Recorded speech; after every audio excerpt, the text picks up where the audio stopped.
In 1978, the U.S. Open Tennis Championships, growing in size and stature, changed surface and setting, relocating from the clay of the serene West Side Tennis Club in Forest Hills, New York, to the hard courts of the brand new USTA National Tennis Center in nearby Flushing Meadows.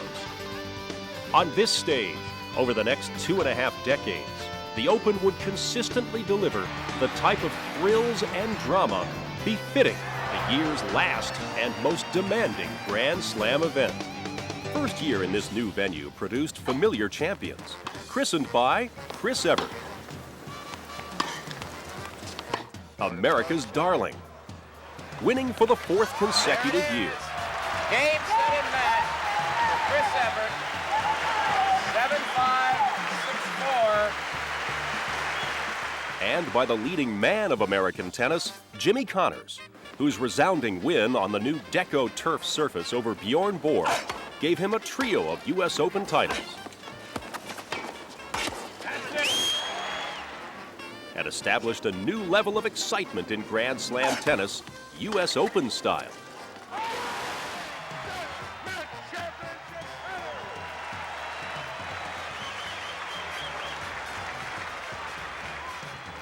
Youth was served a year later. 16-year-old Tracy Austin became the event's youngest ever singles champion. After all those long rallies, what a simple way to end it. Belying her age with poise and polish, reflecting it with refreshing exuberance. And by feisty 20-year-old John McEnroe. His emotional duel with friend and fellow New Yorker Vitas Gerulaitis offered an early glimpse of this new supernova as he burst onto the U.S. Open scene. He missed it. Boy, but did he go for it. And I think McEnroe at match point.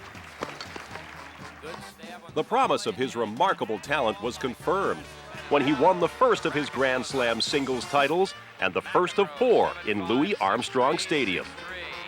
The stars of the 70s, Chris Evert and Jimmy Connors, would continue performing tennis magic well into and beyond the next decade. Chrissy, with her trademark and trend-setting two-handed backhand, part grit, part grace, all iron will. Tennis's princess would conquer Flushing twice more before her reluctant farewell in 1989. And what a U.S. Open record! 101 match victories and an unequaled 6 Open-era singles titles.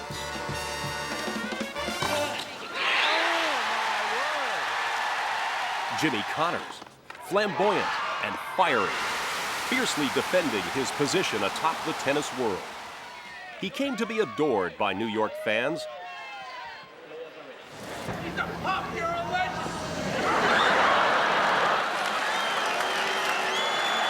Connors fires one up to his fans. It seems that every time I come to New York, I play my best tennis. And to embody what the U.S. Open is all about. Whether you like me or not, I like you. The unwavering desire, the emotion, the hard-nosed, never-say-die mentality. All of it on full display en route to a championship in '82 over Ivan Lendl. And again besting Lendl in '83.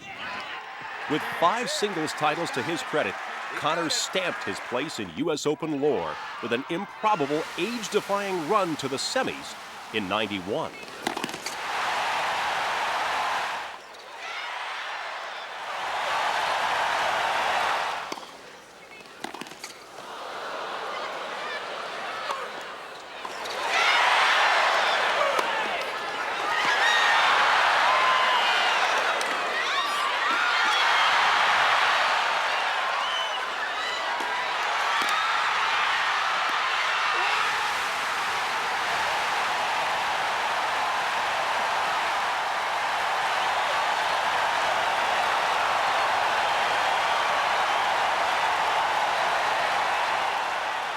A year later, Connors would celebrate his 40th birthday at the Open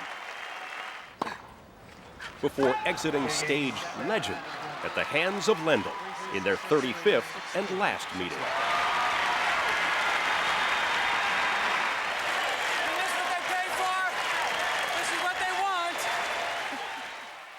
Perhaps the most memorable single day of tennis A day that still resonates, still defines the true spirit of the U.S. Open. September 8th, 1984, known simply as Super Saturday. The Yvonne Lendl-Pat Cash semifinal was destined to go 5. Just under 3.5 hours these two have been going at one another. But Lendl had to save a match point before forcing a 5th set tiebreak. And ultimately advancing to his 3rd consecutive U.S. Open final.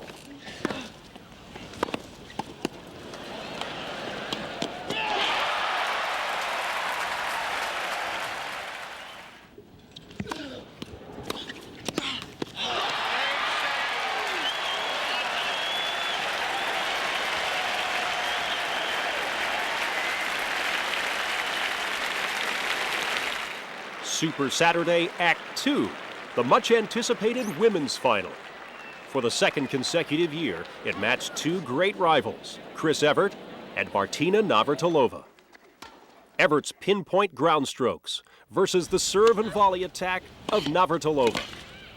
They met 14 times in Grand Slam finals, and this one had the makings of a classic.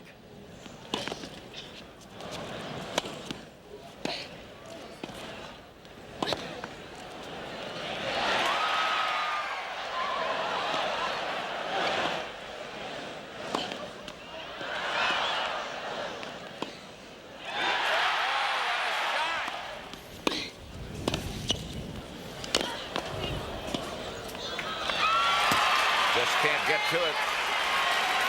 Martina Navratilova. Martina bested Chrissy for a 2nd straight year, collecting her 2nd of 4 U.S. Open trophies.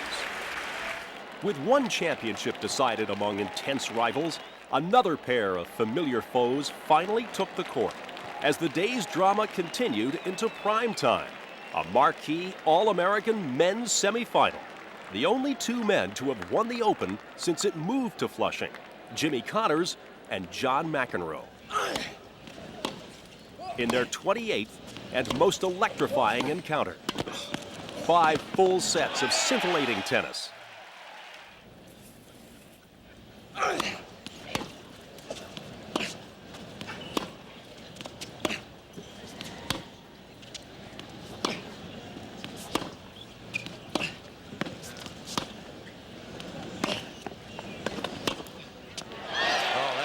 McEnroe.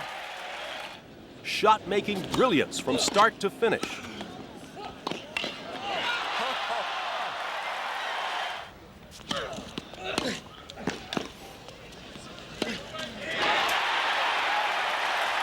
Finally, at 11:13 p.m., an exhausted but exhilarated McEnroe secured a slot in the final, and the curtain fell on the single greatest day in tennis history. It's going to be hard to top what happened yesterday and last night, as we had perhaps one of the great days of all time in tennis history. After a short night's sleep, Mac returned to capture his 4th U.S. Open title with a straight set win over Yvonne Lendl.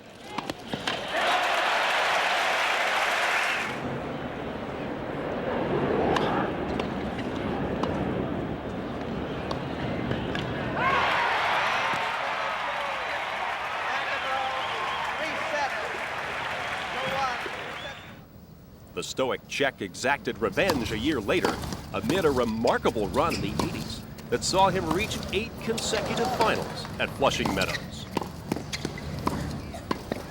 Oh, good volley